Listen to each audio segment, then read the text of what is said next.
What's up, everybody? Welcome in, welcome in. Today we're going to talk about why Black people had to sit at the back of the bus. Stay tuned.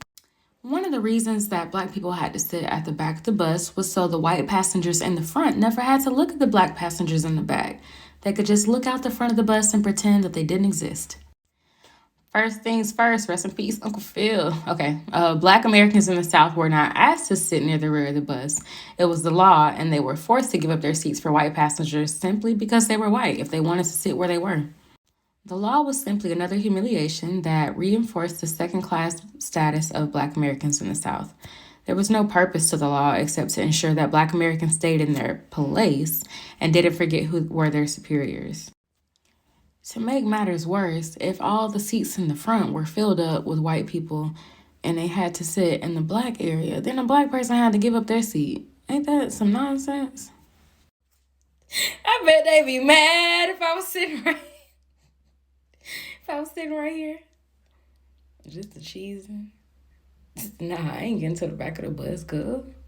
You can go back there if you want to. I'm sitting right here.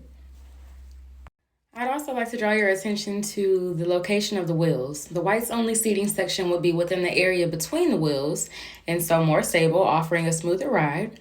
The rear, where Black people would sit or stand, is behind the second axle and hangs off the back unsupported. The ride would be far more uncomfortable. So the choice of the back of a bus as a place to confine Black people was to reserve the most comfortable seats for white people and to inconvenience and insult Black people. Pause to read. The picture referenced before was from the 1948 Silver Sides. In 1961, federal law, which governs interstate travel, did not permit racial segregation. However, bigoted white Southerners did not obey federal law. The Freedom Riders, a mixed-race group trip from Washington, D.C. to New Orleans, were a demonstration of the South's intransigence to the nation as a whole. That could also be pronounced intransigence. I don't know. I've never seen this word before.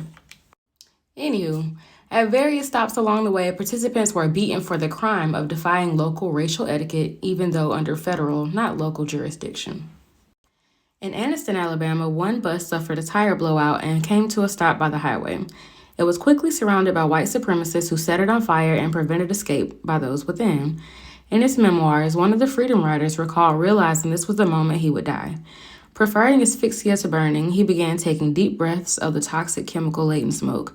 But by some miracle, the enemy relented and the group was able to escape the flames. Forget about it, it wasn't even that long ago, so reconsider your request before I make a mess.